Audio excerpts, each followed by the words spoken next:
ನಮಸ್ತೆ ಎಲ್ಲರಿಗೂ. Lucky life ಟಿಪ್ಸ್ಗೆ ನಿಮಗೆಲ್ಲರಿಗೂ ಸ್ವಾಗತ. ನನ್ನ ಆತ್ಮೀಯ ಮಕರ ರಾಶಿಯವರೇ, ಅದೃಷ್ಟದ ಹೊಸ ಯುಗದ ಒಂದು ಪ್ರಾರಂಭ. ಈ ಮಕರ ರಾಶಿಯ ಸಮಸ್ತ ಜನತೆಗೆ ಈ ಒಂದು ಸುದಿನವು ಅತ್ಯಂತ ಮಂಗಳಕರವಾದ ಸಂದೇಶವನ್ನು ಹೊತ್ತು ತಂದಿದೆ. ಇಂದು ನಾವು ಚರ್ಚಿಸಲಿರುವ ವಿಷಯವು ಕೇವಲ ಒಂದು ಸಾಧಾರಣ ಸುದ್ದಿಯಲ್ಲ.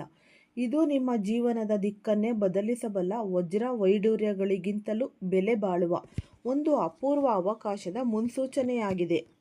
ನಮ್ಮ ಜೀವನದ ಒಂದು ಪಯಣದಲ್ಲಿ ಅನೇಕ ಬಾರಿ ನಮಗೆ ಅನಿಸುತ್ತೆ, ಎಲ್ಲವೂ ಕೂಡ ಸಾಮಾನ್ಯವಾಗಿದೆ, ಪ್ರತಿದಿನದಂತೆ ಇಂದೂ ಕೂಡ ಸಾಗುತ್ತಿದೆ ಎಂದು. ಆದರೆ ವಿಧಿಯ ಆಟವೇ ಹಾಗೆ. ನಮಗೆ ಅರಿವಿಲ್ಲದಂತೆಯೇ ಭಾಗ್ಯದ ದಿಕ್ಕು ಬದಲಾಗಲು ಶುರುವಾಗುತ್ತೆ. ಸಮುದ್ರದ ಆಳದಲ್ಲಿ ಅಡಗಿರುವ ಮುತ್ತು ಒಬ್ಬ ನುರಿತ ಮುಳುಗಾರನ ಕೈಗೆ ಹೇಗೆ ಅನಿರೀಕ್ಷಿತವಾಗಿ ಸಿಗುತ್ತದೆಯೋ ಹಾಗೆಯೇ ಈ ಮಕರ ರಾಶಿಯವರ ಜೀವನದಲ್ಲಿಯೂ ಈಗ ಒಂದು ಸುವರ್ಣ ಕಾಲಘಟ್ಟ ಪ್ರಾರಂಭವಾಗುತ್ತಿದೆ. ದೀರ್ಘಕಾಲದ ಕಾಯುವಿಕೆ ಈಗ ಫಲ ಸಿಗುವ ಸಮಯ ಹತ್ತಿರ ಬಂದಿದೆ. ಗೌರವ, ಸಂಪತ್ತು ಮತ್ತು ಸಂತೋಷದ ಬಾಗಿಲುಗಳು ನಿಮಗಾಗಿ ತೆರೆಯುತ್ತಿವೆ. ಈ ಕರ್ಮಫಲದಾತ ಶನಿದೇವನ ಆಳ್ವಿಕೆಗೆ ಒಳಪಟ್ಟಿದೆ. ಶನಿಯ ದೃಷ್ಟಿಯು ಯಾವಾಗ ಸಮತೋಲನಕ್ಕೆ ಬರುತ್ತದೆಯೋ ಮತ್ತು ಅದರ ಜೊತೆಗೆ ಸಂಕಟ ಮೋಚನ ಹನುಮಂತನ ಅಪಾರ ಕೃಪೆ ನಿಮ್ಮ ಮೇಲೆ ಬೀರುತ್ತದೆಯೋ ಈಗ ಜೀವನದಲ್ಲಿ ಅದ್ಭುತವಾದ ಪವಾಡಗಳು ಸಂಭವಿಸುತ್ತೆ. ಮಕರ ರಾಶಿಯವರು ಮೂಲತಃ ಪರಿಶ್ರಮ ಜೀವಿಗಳು. ನೀವು ವರ್ಷಾನುಗಟ್ಟಲೆ ಕಷ್ಟಪಟ್ಟು ಕೆಲಸ ಮಾಡಿರಬಹುದು, ಆದರೆ ಅದರ ಪ್ರತಿಫಲ ಮಾತ್ರ ನಿರೀಕ್ಷಿತ ಮಟ್ಟದಲ್ಲಿ ಸಿಕ್ಕಿರಲಿಲ್ಲ. ಆದರೆ ಈಗ ಕಾಲಚಕ್ರ ತಿರುಗಿದೆ. ನಿಮ್ಮ ಹಳೆಯ ಪರಿಶ್ರಮವು ಈಗ ವಜ್ರದಂತೆ ಹೊಳೆಯುವ ಸಮಯ ಬಂದಿದೆ. ಇದು ಕೇವಲ ಒಂದು ಬದಲಾವಣೆಯಲ್ಲ, ಇದು ನಿಮ್ಮ ಸುಖ ಮತ್ತು ಸಮೃದ್ಧಿಯ ಹೊಸ ಅಧ್ಯಾಯದ ಆರಂಭ. ಜೀವನದಲ್ಲಿ ಹಠಾತ್ ಆಗಿ ಕೆಲವು ಶುಭ ಲಕ್ಷಣಗಳು ಗೋಚರಿಸಿದಾಗ ನಮ್ಮ ಮನಸ್ಸಿನಲ್ಲಿ ಅರಿಯದ ಸಂತೋಷ ಉಂಟಾಗುತ್ತೆ. ಪದೇ ಪದೇ ಶುಭ ಸುದ್ದಿಗಳು ಕೇಳಿಬರಬಹುದು ಅಥವಾ ಅನಿರೀಕ್ಷಿತವಾಗಿ ಧನಲಾಭದ ದಾರಿಗಳು ಗೋಚರಿಸುವುದು ಬ್ರಹ್ಮಾಂಡವು ನಿಮಗಾಗಿ ರೂಪಿಸಿರುವ ವಿಶೇಷ ಯೋಜನೆಯ ಸಂಕೇತ. ಮಕರ ರಾಶಿಯವರಿಗೆ ಈಗ ಅಂತಹದ್ದೇ ಅನುಭವವಾಗಲಿದೆ. ನಿಮ್ಮ ಹಣೆ ಬರಹವು ಒಂದು ಹೊಸ ತಿರುವು ಪಡೆಯಲಿದೆ ಎಂಬ ಭಾವನೆ ನಿಮ್ಮಲ್ಲಿ ಮೂಡುತ್ತದೆ. ಬಹಳ ದಿನಗಳಿಂದ ನಿಂತು ಹೋಗಿದ್ದ ಕೆಲಸಗಳು ಯಾವುದೇ ಅಡೆತಡೆಯಿಲ್ಲದೆ ಪೂರ್ಣಗೊಳ್ಳುತ್ತವೆ. ಹಳೆಯ ಸ್ನೇಹಿತರು ಅಥವಾ ಈ ದೂರದ ಸಂಬಂಧಿಕರಿಂದ ನಿಮಗೆ ತಿಳಿಯದಂತೆ ಮಹತ್ವದ ಸಹಾಯ ಹರಿದು ಬರಲಿದೆ. ಆ ಆರ್ಥಿಕ ಲಾಭವು ನಿಮ್ಮ ಕೈಗೆ ಅಮೂಲ್ಯವಾದ ನಿಧಿಯೇ ಸಿಕ್ಕಂತ ಅನುಭವ ನೀಡುತ್ತೆ. ಈ ಅದೃಷ್ಟದ ಗಾಳಿಯು ನಿಮ್ಮ ವೃತ್ತಿ ಜೀವನಕ್ಕೂ ಹೊಸ ಚೈತನ್ಯ ನೀಡಲಿದೆ. ಉದ್ಯೋಗದಲ್ಲಿರುವವರಿಗೆ ಬಡ್ತಿ ಅಥವಾ ಅಧಿಕಾರದ ಏರಿಕೆ ಕಂಡುಬಂದರೆ ವ್ಯಾಪಾರಿಗಳಿಗೆ ಲಾಭದ ಜೊತೆಗೆ ವ್ಯವಹಾರದ ವಿಸ್ತರಣೆಯೂ ಸಾಧ್ಯವಾಗಲಿದೆ. ಕೇವಲ ಹಣಕಾಸು ಮಾತ್ರವಲ್ಲದೆ ಕೌಟುಂಬಿಕವಾಗಿಯೂ ಇದು ಹರ್ಷದಾಯಕದ ಕಾಲ. ಮನೆಯಲ್ಲಿ ಮದುವೆಯಂತಹ ಶುಭ ಕಾರ್ಯಗಳು ನೆರವೇರಬಹುದು ಅಥವಾ ದೀರ್ಘಕಾಲದ ನಂತರ ಈ ಸಂತಾನ ಭಾಗ್ಯದಂತಹ ಸಂತಸದ ಸುದ್ದಿಗಳು ನಿಮ್ಮನ್ನು ತಲುಪುತ್ತೆ.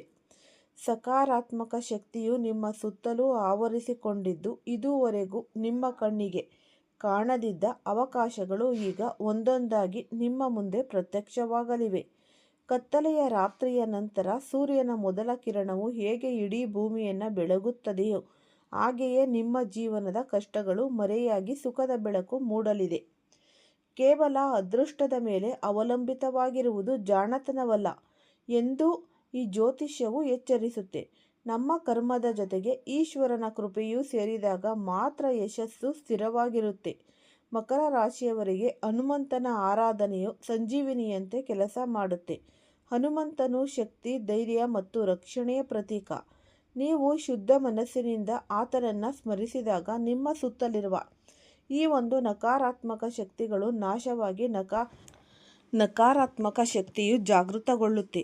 ಜೀವನದಲ್ಲಿ ಬಂದಿರುವ ಈ ಶುಭ ಸುದ್ದಿಗಳು ಮತ್ತು ಸಮೃದ್ಧಿಯು ಶಾಶ್ವತವಾಗಿ ಉಳಿಯಬೇಕೆಂದರೆ ದೈವಿಕ ಶಕ್ತಿಯನ್ನು ನಿಮ್ಮ ಜೀವನದ ಅವಿಭಾಜ್ಯ ಅಂಗವಾಗಿ ಇರಿಸಿಕೊಳ್ಬೇಕು. ಭಾಗ್ಯದ ಬಾಗಿಲನ್ನು ಸಂಪೂರ್ಣವಾಗಿ ತೆರೆಯಲು ಕೆಲವು ಸರಳ ಹಾಗೂ ಪ್ರಭಾವಿ ಮಾರ್ಗಗಳಿವೆ.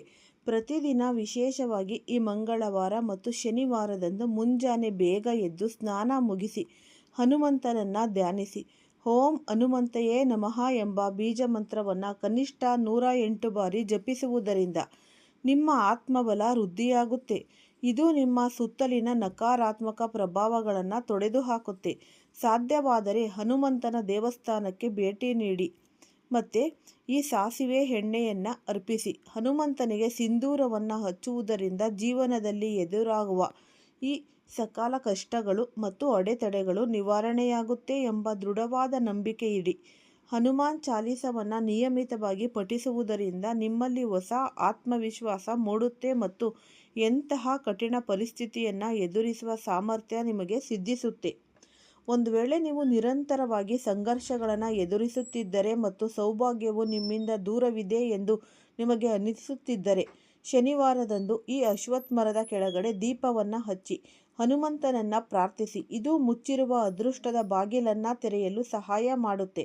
ಈ ಮಕರ ರಾಶಿಯ ಅಧಿಪತಿ ಶನಿ ಭಗವಾನರು ನ್ಯಾಯ ಮತ್ತು ಕರ್ಮದ ದೇವತೆ. ನೀವು ನಿಮ್ಮ ಕೆಲಸಗಳನ್ನು ಪ್ರಾಮಾಣಿಕತೆ, ಶಿಸ್ತು ಮತ್ತು ತಾಳ್ಮೆಯಿಂದ ಮಾಡಿದಾಗ ಶನಿದೇವನು ಅತ್ಯುತ್ತಮ ಫಲಗಳನ್ನು ನೀಡುತ್ತಾನೆ. ಶನಿದೇವನ ನ್ಯಾಯ ಮತ್ತು ಹನುಮಂತನ ಕೃಪೆ ಒಂದಾದಾಗ ನಿಮ್ಮ ಜೀವನದಲ್ಲಿ ಈ ಪವಾಡಗಳು ನಡೆಯುವುದು ಖಚಿತ. ಜೀವನದಲ್ಲಿ ಯಾವಾಗ ನಮಗೆ ಎಲ್ಲ ದಾರಿಗಳು ಮುಚ್ಚಿವೆ ಎಂದು ಅನಿಸುತ್ತದೆಯೋ ಆಗಲೇ ದೇವರ ಒಂದು ಹೊಸ ದಾರಿ ತೆರೆದುಕೊಳ್ಳುತ್ತೆ.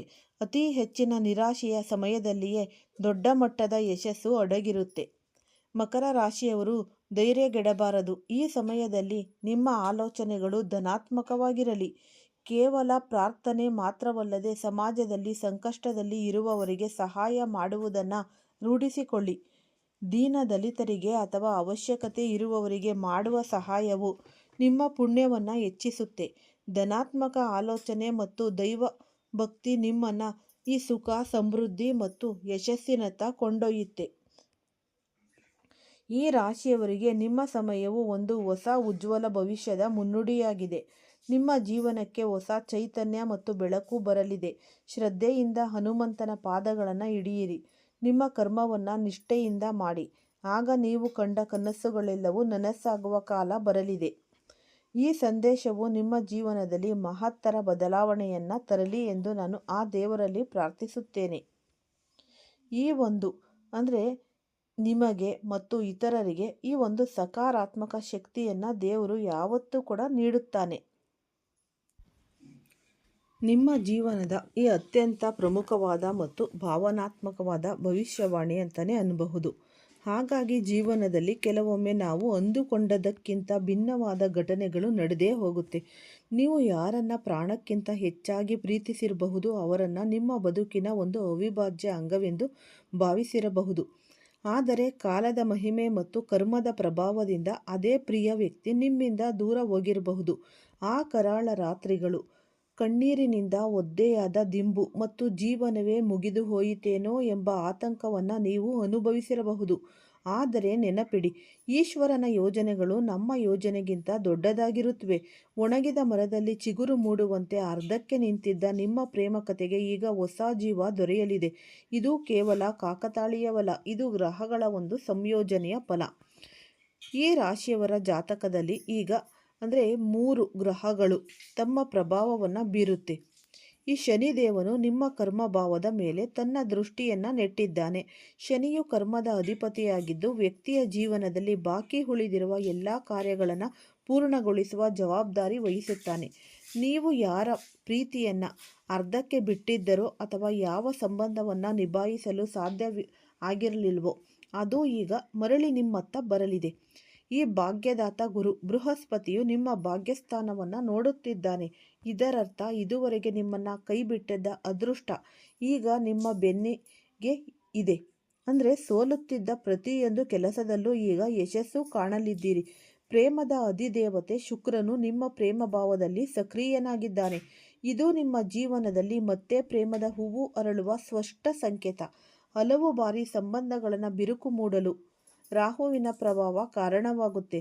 ರಾಹು ಮನಸ್ಸಿನಲ್ಲಿ ಸಂಶಯ, ಅಭದ್ರತೆ ಮತ್ತು ತಪ್ಪು ತಿಳುವಳಿಕೆಗಳನ್ನು ಮೂಡಿಸುತ್ತಾನೆ. ಇದರಿಂದಾಗಿ ಸಣ್ಣ ವಿಷಯಗಳು ದೊಡ್ಡದಾಗಿ ಅಹಂಕಾರದ ಹೋರಾಟವಾಗಿ ಮಾರ್ಪಡುತ್ತೆ. ಆದರೆ ಈಗ ಸಮಯ ಬದಲಾಗಿದೆ. ಶನಿ ಮತ್ತು ಗುರುಗಳ ಸಂಯೋಜನೆಯಿಂದಾಗಿ ನಿಮ್ಮ ಕುಂಡಲಿಯಲ್ಲಿದ್ದ ಅಂತಹ ಎಲ್ಲ ನಕಾರಾತ್ಮಕ ಶಕ್ತಿಗಳು ನಾಶವಾಗುತ್ತಿವೆ. ಪ್ರೀತಿಯ ಮಧ್ಯೆ ಇದ್ದ ಅಜ್ಞಾತ ಗೋಡೆಗಳು ಈಗ ಕುಸಿಯುತ್ತಿವೆ. ನಿಮ್ಮ ಹೃದಯದಲ್ಲಿ ಯಾರಿದ್ದಾರೋ ಅವರು ಈಗ ನಿಮ್ಮ ಹಣೆಬರಹದಲ್ಲೂ ಸೇರ್ಪಡೆಯಾಗಲಿದ್ದಾರೆ. ಪ್ರೀತಿ ಎಂದರೆ ಕೇವಲ ದೈಹಿಕ ಆಕರ್ಷಣೆಯಲ್ಲ, ಅದು ಎರಡು ಆತ್ಮಗಳ ಮಿಲನ. ಶಿವ ಪಾರ್ವತಿ ಮತ್ತು ರಾಧಾಕೃಷ್ಣರ ಪ್ರೇಮ ನಮಗೆ ಇದನ್ನೇ ಕಲಿಸಿದೆ. ನಿಮ್ಮ ಪ್ರೇಮವು ಸತ್ಯವಾಗಿದ್ದರೆ ಈ ಋತುವಿನಲ್ಲಿ ಅದು ಖಂಡಿತವಾಗಿಯೂ ಪೂರ್ಣಗೊಳ್ಳುತ್ತೆ. ನೀವು ನಿಜವಾಗಿಯೂ ಆ ವ್ಯಕ್ತಿಯನ್ನು ಬಯಸುತ್ತಿದ್ದರೆ ಮಹಾದೇವನಲ್ಲಿ ಪ್ರಾರ್ಥಿಸಿ.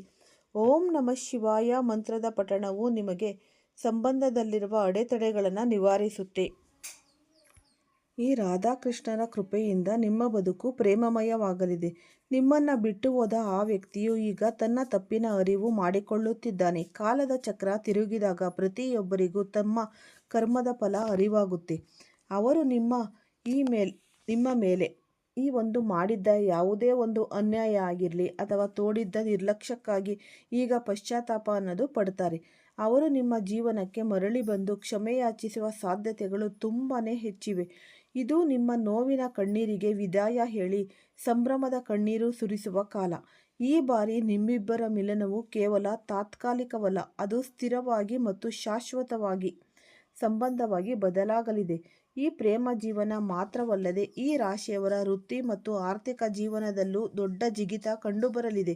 ಶನಿದೇವನ ಕೃಪೆಯಿಂದಾಗಿ ಉದ್ಯೋಗದಲ್ಲಿ ಬಡ್ತಿ ದೊರೆಯುವ ಸಾಧ್ಯತೆ ತುಂಬಾ ಹೆಚ್ಚಿದೆ. ನೀವು ಸ್ವಂತ ಉದ್ಯೋಗ ಮಾಡುತ್ತಿದ್ದರೆ ಅಥವಾ ವ್ಯಾಪಾರಸ್ಥರಾಗಿದ್ದರೆ ಅನಿರೀಕ್ಷಿತ ಲಾಭಗಳು ನಿಮ್ಮ ಮನೆ ಬಾಗಿಲಿಗೆ ಬರಲಿವೆ. ವಿದ್ಯಾರ್ಥಿಗಳು ತಮ್ಮ ಕಠಿಣ ಪರಿಶ್ರಮಕ್ಕೆ ತಕ್ಕ ಪ್ರತಿಫಲವನ್ನು ಪಡೆಯಲಿದ್ದಾರೆ.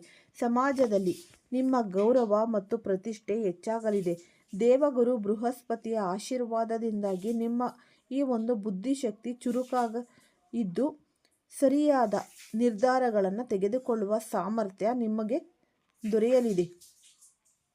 ಈ ಅದೃಷ್ಟವನ್ನು ನೀವು ಪೂರ್ಣವಾಗಿ ಬಳಸಿಕೊಳ್ಳಲು ಕೆಲವು ಸರಳ ಉಪಾಯಗಳನ್ನು ಮಾಡುವುದು ಬಹಳನೇ ಉತ್ತಮ. ಪ್ರತಿ ಶುಕ್ರವಾರದಂದು ಲಕ್ಷ್ಮೀನಾರಾಯಣರ ಪೂಜೆ ಮಾಡಿ ಮತ್ತು ಅವರಿಗೆ ಬಿಳಿ ಹೂವುಗಳನ್ನು ಅರ್ಪಿಸಿ. ಈ ಸೋಮವಾರದಂದು ಹಾಲಿನ ಅಭಿಷೇಕವನ್ನು ಶಿವಲಿಂಗಕ್ಕೆ ಮಾಡುವುದರಿಂದ ಮನಸ್ಸಿನ ಶಾಂತಿ ಮತ್ತು ಪ್ರೇಮ ಪ್ರಾಪ್ತಿಯಾಗುತ್ತೆ. ಪ್ರತಿ ಪೌರ್ಣಮಿಯಂದು ರಾಧಾಕೃಷ್ಣರ ದೇವಸ್ಥಾನದಲ್ಲಿ ದೀಪ ದಾನ ಮಾಡುವುದರಿಂದ ಪ್ರೇಮ ಮಾರ್ಗದಲ್ಲಿರುವ ವಿಘ್ನಗಳು ಶಾಶ್ವತವಾಗಿ ನಿವಾರಣೆಯಾಗುತ್ತೆ. ಮನೆಯಲ್ಲಿ ನಿತ್ಯವೂ ಕರ್ಪೂರವನ್ನು ಹಚ್ಚಿ ದೇವರ ನಾಮಸ್ಮರಣೆ ಮಾಡುವುದರಿಂದ ನಕಾರಾತ್ಮಕ ಶಕ್ತಿಗಳು ದೂರವಾಗುತ್ತೆ. ನಿಮ್ಮ ಜೀವನದಲ್ಲಿ ಬದಲಾವಣೆ ಆರಂಭವಾಗಿದೆ ಎಂಬುದಕ್ಕೆ ಪ್ರಕೃತಿಯೇ ಕೆಲವು ಸಂಕೇತಗಳನ್ನು ನೀಡುತ್ತೆ. ಇದ್ದಕ್ಕಿದ್ದಂತೆ ಹಳೆಯ ಹಾಡುಗಳು ನಿಮ್ಮ ಕಿವಿಗೆ ಬೀಳುವುದು, ಹಳೆಯ ಫೋಟೋಗಳು ಅಥವಾ ಈ ವಸ್ತುಗಳು ಕಣ್ಣಿಗೆ ಕಾಣಿಸುವುದು ಅಥವಾ ಆ ವ್ಯಕ್ತಿಯ ನೆನಪು ನಿಮಗೆ ಪದೇ ಪದೇ ಬರುವುದು ಸುಮ್ಮನೆಯಲ್ಲ. ದಾರಿಯಲ್ಲಿ ಹೋಗುವಾಗ ಇದ್ದಕ್ಕಿದ್ದಂತೆ ಈ ಗುಲಾಬಿ ಹೂವು ಕಾಣಿಸುವುದು ಅಥವಾ ಯಾರೋ ಒಬ್ಬ ಅಪರಿಚಿತ ವ್ಯಕ್ತಿ ನಿಮ್ಮ ಪ್ರಿಯ ವ್ಯಕ್ತಿ ಹೇಳುತ್ತಿದ್ದ ಮಾತುಗಳನ್ನೇ ಆಡುವುದು ಬ್ರಹ್ಮಾಂಡವು ನಿಮಗೆ ನೀಡುತ್ತಿರುವ ಸಂದೇಶ. ನಿಮ್ಮ ಪ್ರೇಮವು ಮರಳಿ ಬರುವ ಸಮಯ ಸಮೀಪಿಸಿದೆ ಎಂದು ನೀವು ತಿಳಿದುಕೊಳ್ಳಬೇಕಾಗುತ್ತೆ. ಮುಂಬರುವ 72 ಗಂಟೆಗಳ ಅವಧಿಯು ಅತ್ಯಂತ ನಿರ್ಣಾಯಕವಾಗಿದೆ. ಚಂದ್ರನು ನಿಮ್ಮ ರಾಶಿಗೆ ಅನುಗುಣವಾದ ಶುಭ ನಕ್ಷತ್ರಕ್ಕೆ ಪ್ರವೇಶಿಸಲಿದ್ದಾನೆ. ಇದರಿಂದ ನಿಮ್ಮ ಮನಸ್ಸು ಸ್ಥಿರವಾಗಲಿದೆ ಮತ್ತು ಗೊಂದಲಗಳು ನಿವಾರಣೆಯಾಗಲಿವೆ.